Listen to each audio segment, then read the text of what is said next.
네, 지금 이 시간에는 우리 하나님 말씀 함께 보겠습니다. 하나님 말씀 스바냐서 3장 17절입니다. 개역 개정으로 읽고 또 세번역으로도 읽겠습니다. 스바냐서 3장 17절. 너의 하나님 여호와가 너의 가운데 계시니 그는 구원을 베푸실 전능자이시라. 그가 너로 말미암아 기쁨을 이기지 못하시며 너를 잠잠히 사랑하시며 너로 말미암아 즐거이 부르며 기뻐하리라. 우리 세번역으로도 읽겠습니다. 주 너의 하나님이 너와 함께 계신다. 구원을 베푸실 전능하신 하나님이시다. 너를 보고서 기뻐하고 반기시고 너를 사랑으로 새롭게 해주시고 너를 보고서 노래하며 기뻐하실 것이다. 아멘. 요즘 우리 현대사회에서 많은 이슈들이 있지만 그 이슈들 중에 AI, 인공지능 로봇에 관한 그런 연구가 아주 경쟁적으로 박차를 가하고 있다는 그런 소식을 많이 듣고 있습니다. 우리 바둑천재 이세돌 구단을 기억하시죠? 그분은 어릴 때부터 바둑은 기술이 아니라 예술이다 이렇게 배워왔다고 합니다. 그리고 그것은 바둑에 대한 이제 그의 신념이었다고 하죠. 왜냐하면 바둑의 경우의 수는 인간의 수로 헤아릴 수 없는 그 제한을 넘어가기 때문입니다. 361 팩토리얼, 옛날에 통계학 배우신 분들 기억나시나요? 경우의 수가 그렇게 많다고 합니다. 그런데 인공지능 알파고에 1승만 거두고 4패를 하면서 기계의 그 숙련된 기술 앞에서 깊은 회의를 느끼게 되었다라는 거죠. 그리고 이제 얼마 전에 은퇴를 하였는데 그 은퇴하게 된 동기 중에 하나도 이제 바로 그런 회의 때문이었다. 회의가 영향을 끼쳤다. 이렇게 고백하는 것을 들었습니다. 앞으로 이대로 나아가면 AI는 아마 인간의 모든 영역에서 그냥 능력이 아니라 초능력으로, 그냥 지능이 아니라 초지능적으로 진화할 것으로 보입니다. 근데 정말 섬뜩한 것은 혹시라도 독재자나 테러리스트가 이 세상 최고의 AI를 개발하고 소유하고 있다면 그 후폭풍은 정말 말로 다 할 수 없겠죠. 아마도 코로나 바이러스 또 핵무기보다도 더 무서운 그런 상황이 일어날지도 모르겠다라는 생각이 듭니다. AI의 진화의 속도가 너무 빠르고 그리고 활용도에 있어서 그것의 그 장악력은 아마도 대단해질 것 같습니다. 그러면 그 AI와 같이 함께 살아야 하는 인간, 우리가 만들어 놓고서도 그 AI와 함께 살 때 상대적으로 인간은 나는 열등한 존재가 된다고 느껴야 할까요? 아마도 그럴 것 같습니다. 참 AI를 바라보면 너무나 능력 있는 존재니까 야, 인간이 별거 아니네. 이런 인간이 그 별 능력도 없고 또 가치도 뭐 얼마 안 되는구나 이렇게 여길 수 있습니다. 그런데 이렇게 드는 생각은 그 인간만이 가지고 있는 잠재력과 소중한 가치를 모를 뿐만 아니라 그것을 위해서 살고 있지 않다라는 그런 반증이기도 한 것이죠. 인간은 왜 위대한 존재인가? AI보다 뭐 더 많은 능력이 있어서, 더 많은 더 높은 기술이 있어서 그런 것이 아니라는 거죠.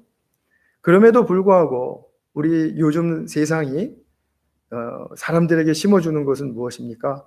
가치관에 있어서 경제의 가치, 기술의 가치, 권력의 가치, 또 쾌락의 가치 이런 것들이 정말 이런 것들에 우리가 쏠려 있게 하기 때문에 결국 인간은 나름 인간으로서 가지고 있는 고유한 그 최고의 가치를 또 생각도 안 할 뿐만 아니라 그 가치를 잃어버리게 될 것이다 라는 것을 우리는 좀 짐작해 볼 수가 있겠죠.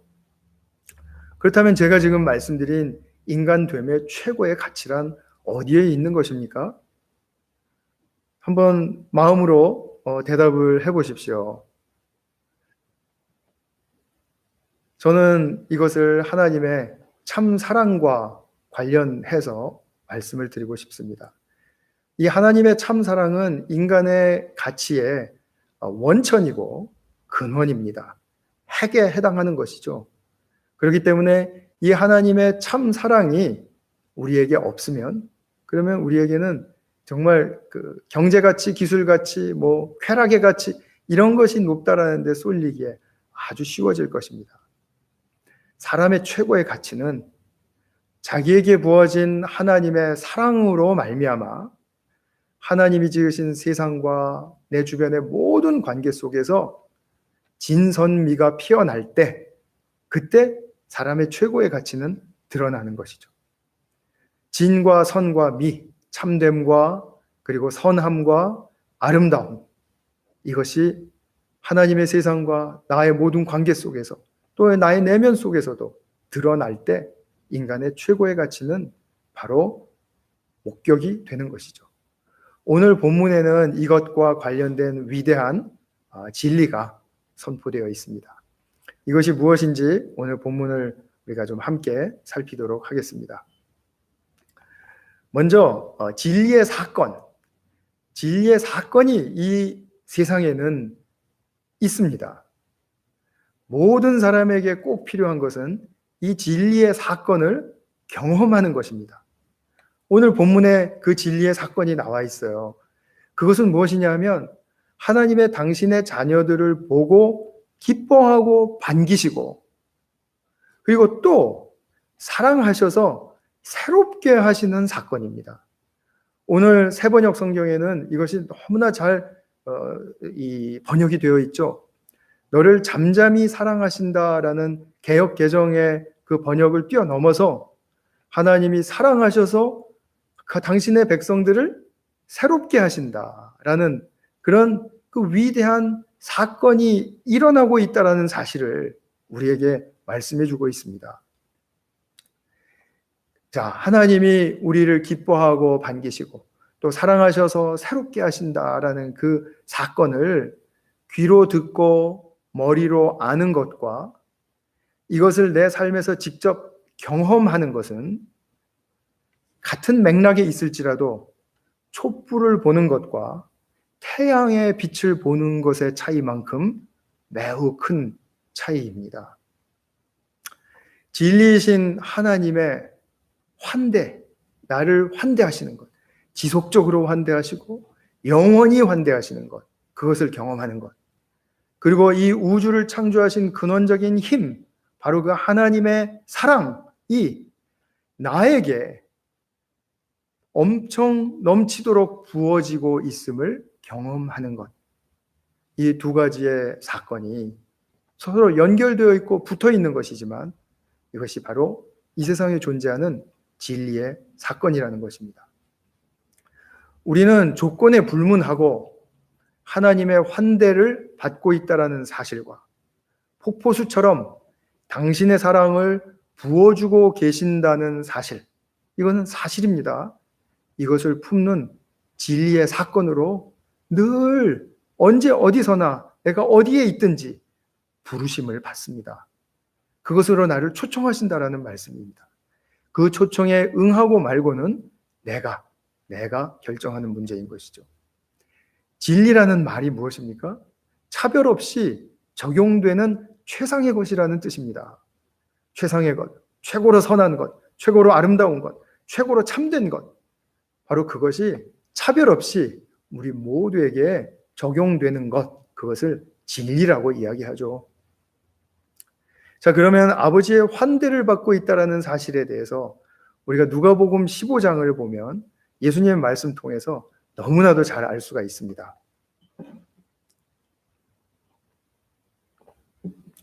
둘째 아들이 귀향할 때 반기시는 그 아버지의 모습 속에서 가장 잘 나타나고 있죠. 아버지의 환대가 거기서 가장 잘 드러납니다.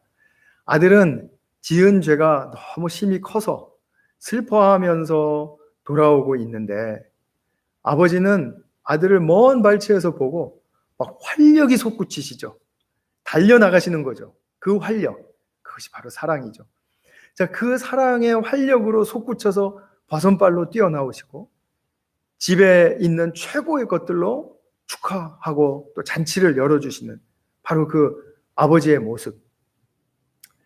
이것이 나의 사건이 된다면, 그리고 바로 여러분들의 사건이 된다면 인생의 그 무엇보다도 새로운 삶을 재출발할 수 있게 해줍니다.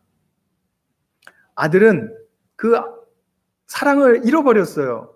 죄로 말미암아 신음하면서 그 자에게는 정말 남아있는 그런 힘이라고는, 활력이라고는 하나도 남은 것이 없었습니다.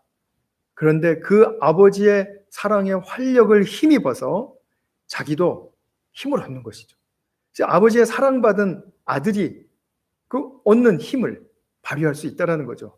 그렇게 해서 이제 아버지 집에서 새롭게 열린 삶의 여정을 걷게 되었다. 새 출발하게 되었다라는 그런 뜻이죠.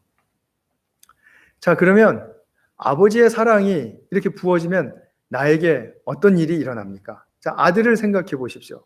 아들을 생각할 때 아버지의 사랑이 부어졌습니다. 나는 집에 가서도 아버지가 시키는 대로만 할 수 있을 거야. 나는 아무것도 제대로 할 수 없는 그런 상태로 난 떨어졌어. 나는 스스로 너무나 큰 죄를 지어서 내게 남아있는 선한 힘이란 아무것도 없어. 난 어떻게 살아야 할지 몰라.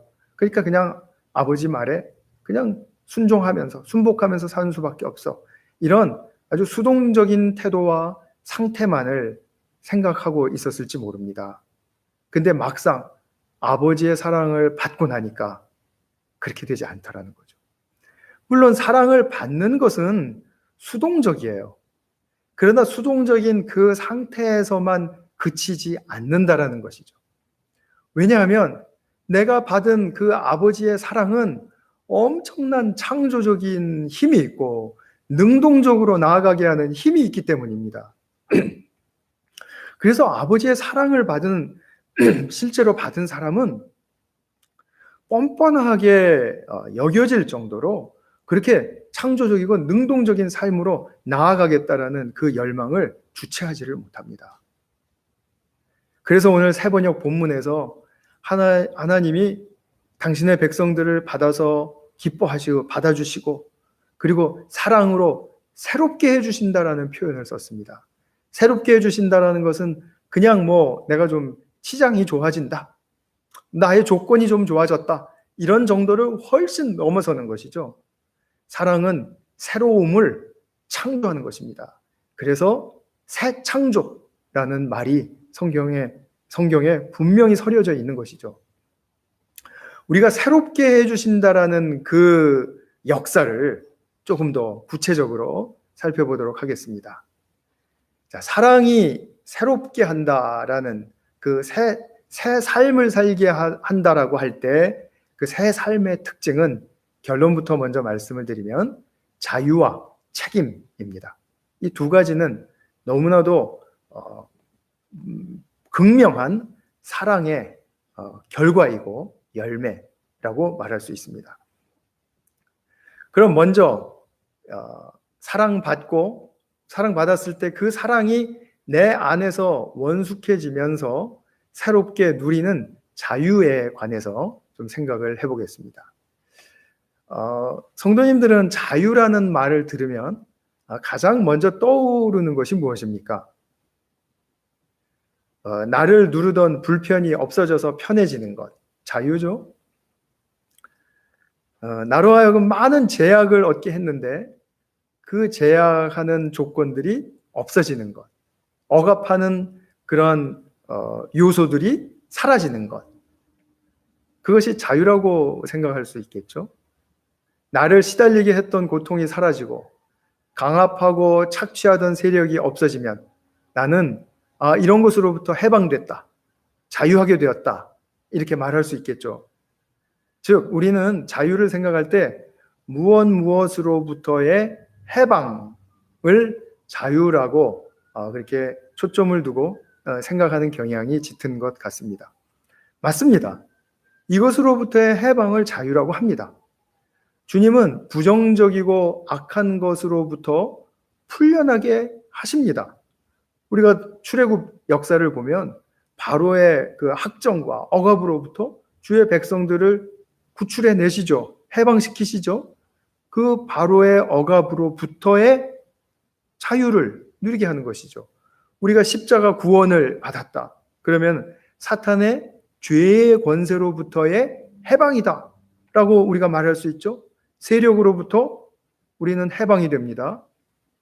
그래서 사탄은 우리에게 힘을 쓸 수가 없습니다. 그런데 하나님은 사람의 자유를 이 수준에서 머물게 하시지 않는다라는 것입니다. 무엇으로부터 풀려난 다음에 그 너머로 무언가를 선택하고 또 그 선택에 행동을 할 수 있도록 더 놀라운 자유에 힘을 주신다라는 것이죠. 이것이 바로 자유의 온전한 모습입니다.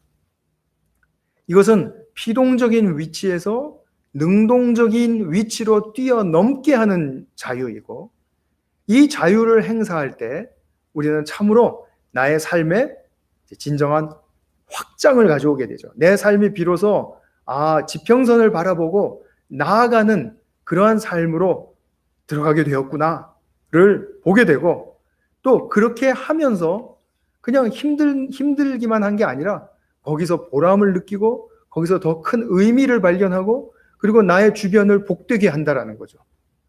이것은 나의 조건을 초월하는 것일 수 있습니다.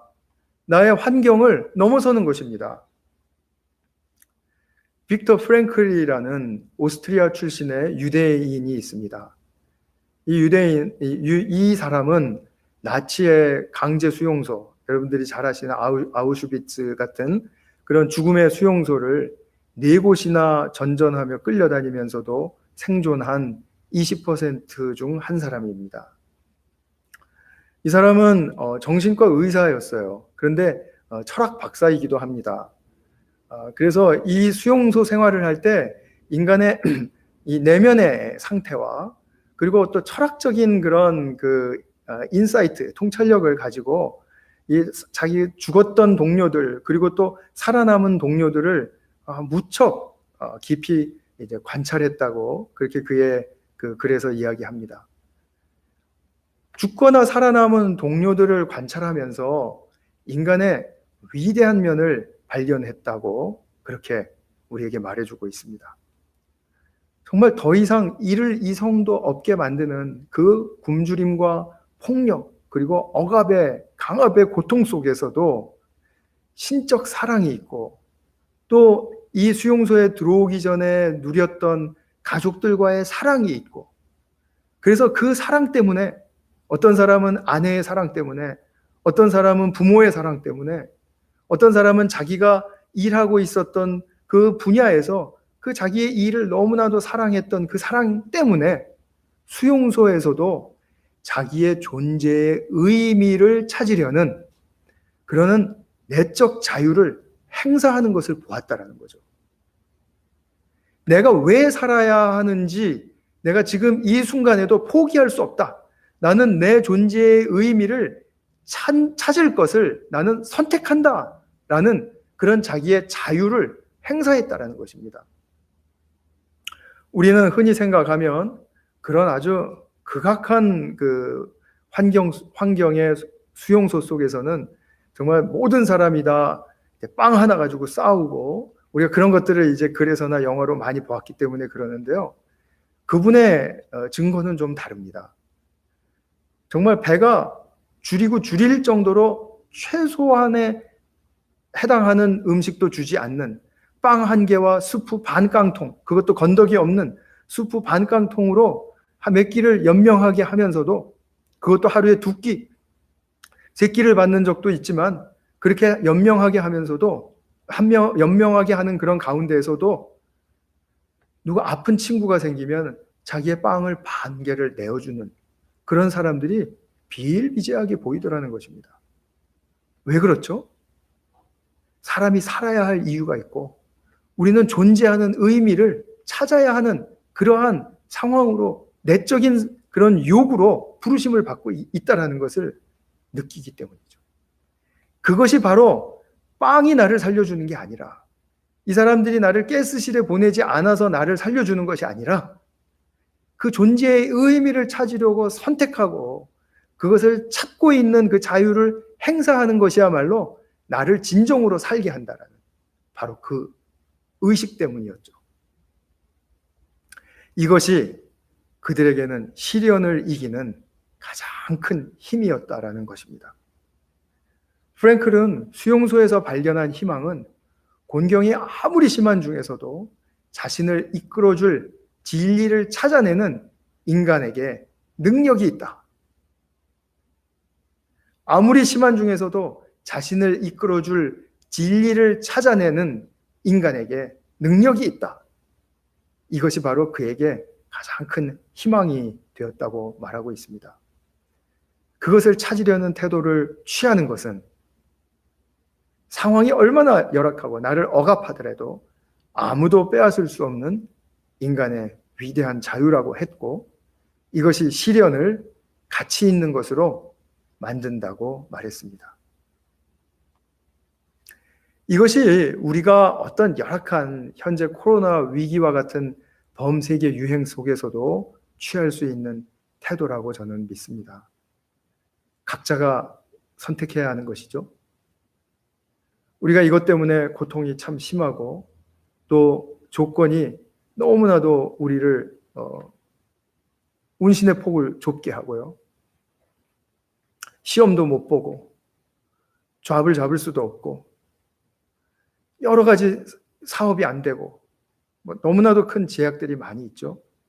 그러나 그 고통과 제약을 마치 이 마약을 먹고 잊어버리는 것처럼 그렇게 잊어버릴 수 있다라는 말씀이 아닙니다. 그 고통과 제약은 그대로 살아 있습니다. 그러나 우리는 또한 인간의 위대한 그 자유의 행사, 내가 여기서 나의 살아야 할 이유를 찾고 그리고 나는 그렇게 살 수 있다. 이것이 바로 나의 살아서 이 자유는 무엇으로부터의 자유를 넘어서 무엇을 향한 자유이죠. 나에게는 어떤 상황 속에서도 사랑을 선택하기로 자유를 행사하시겠습니까? 어떠한 제약이 있는 상황 속에서도 나는 선행을 선택하는 자유를 행사하시겠습니까? 요즘 여러 가지 회의가 드는 그런 사건들 또는 무슨 사상들 이런 것들 많으니까 예수님도 믿고 다른 종교도 믿고 한다라는 그런 그 유혹에 빠지기가 쉬운데 그 중에서도 예수를 나는 더 깊이 더 분명하게 따르겠다고 선택하는 자유를 행사하시겠습니까? 나는 여기서도 나의 내면에 더 부요한 그런 가치 있는 존재가 되기 위해서 나는 무언가 진리를 찾고자 나의 삶을 그 방향으로 선택한다 라는 그 자유를 행사하시겠습니까? 우리가 여기서 한 가지 제가 꼭 말씀드리고 싶은 것은, 자, 그렇게 내가 선택을 했다 치자. 그러면 나는 과연 사랑하는 사람이 되는 것이 분명한가? 선행을 성취한 사람으로서 내 자신도 자타가 공인하는 그런 사람이 될 수 있는가? 우리는 이것을 자꾸 예측하고 싶어 하죠. 이것은 선택하는 자유의 과정 속에서 절대로 중요하지 않습니다. 이것은 오히려 내가 무엇을 선택하지 못하게 하는, 좋은 것을 선택하지 못하게 하는 방해물입니다. 만일 어떤 사람이 나는 그래 사랑을 선택해. 그런데 사랑한다 해도 별 볼 일 없을 거야. 내가 여태까지 몇 번 해봤잖아. 그래도 난 이 모양 이 꼴이잖아. 나는 여러 가지 많은 그 약점을 가지고 있는데 그것을 정말 극복하면서 나는 진리를 추구하면서 선택해 본 적이 있었어. 근데 난 아직도 진리의 혜택을 받고 있는지 안 받고 있는지 잘 모르겠어. 그래서 나는 사랑을 한다 해도 또는 진리를 선택한다 해도 별 볼 일 없을 거야. 이렇게 생각한다면 그야말로 가능성은 제로인 것이죠. 아무 일도 일어나지 않습니다. 그래서 우리가 사랑을 선택하고 진리를 선택하는 그 삶은 그 삶의 과정 자체가 최고의 가치라는 것을 인식을 하셔야 됩니다.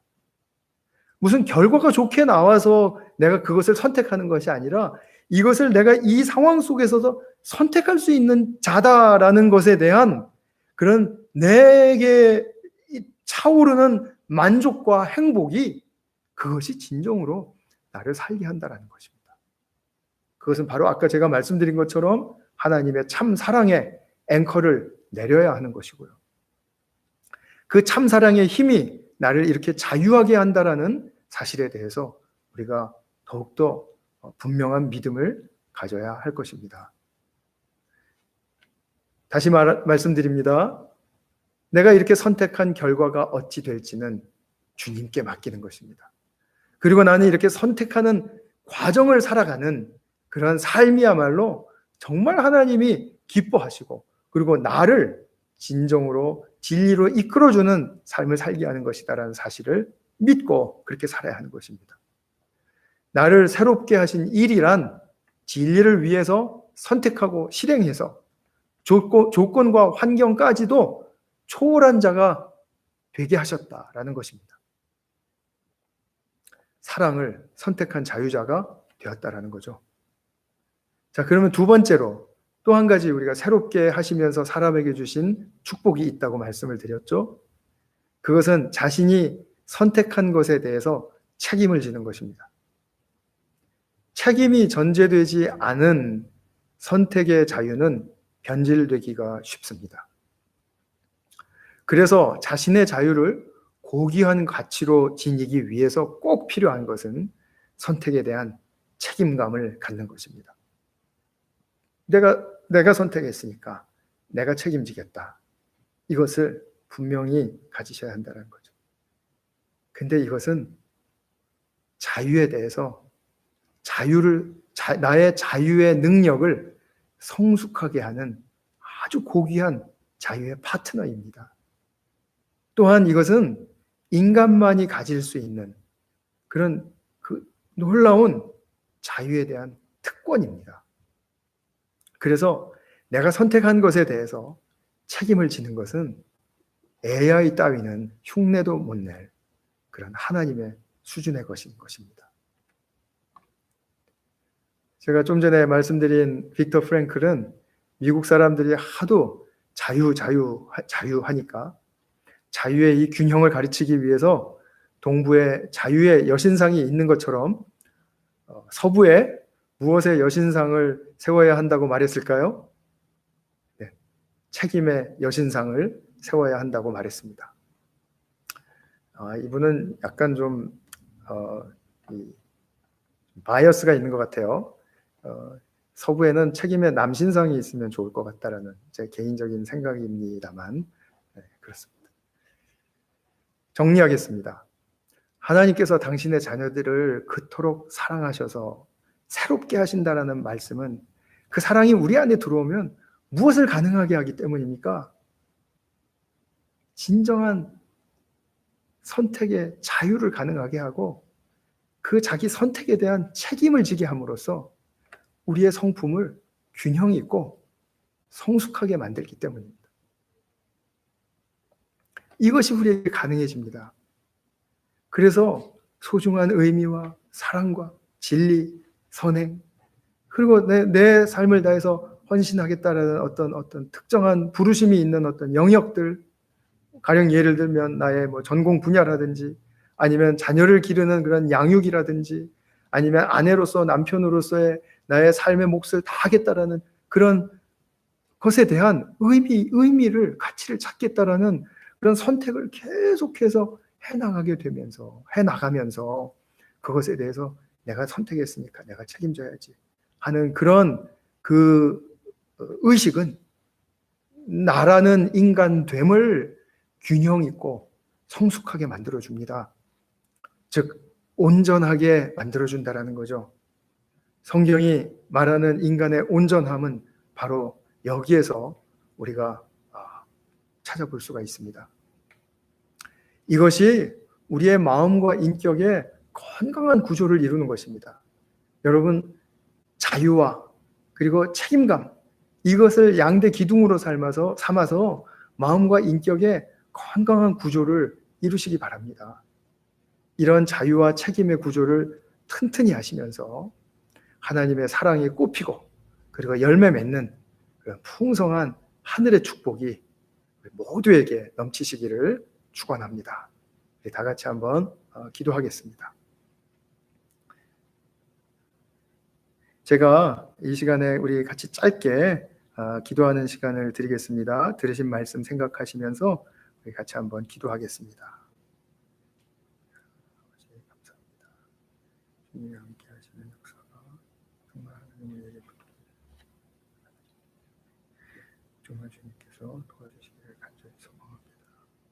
주님, 우리로 말미암아 하나님께서 자유와 책임의 그 놀라운 축복과 특권을 누리게 해주셨는데 그리스도 안에서 우리에게 사랑을 부어주심으로 성취되었고 우리의 남은 것은 그 참 사랑을 받고 누리고 그 사랑 안에 우리의 삶을 깊이 뿌리내리는 것임을 저희들이 참으로 믿고 그리고 고백하며 결단합니다. 사랑하는 주님, 우리 모두를 불쌍히 여기셔서 주님께서 기뻐하시고 받아주시는 존재로 삼아주셨고 또 그 크신 사랑으로 새롭게 하여 주시는 그 놀라운 주님의 새 창조의 역사를 우리 모두가 정말 은택의 수혜자로서 누릴 수 있도록 축복하여 주시옵소서. 오늘 함께하여 주신 은혜를 감사드리고 우리 구주 예수님의 이름으로 기도하였습니다. 아멘.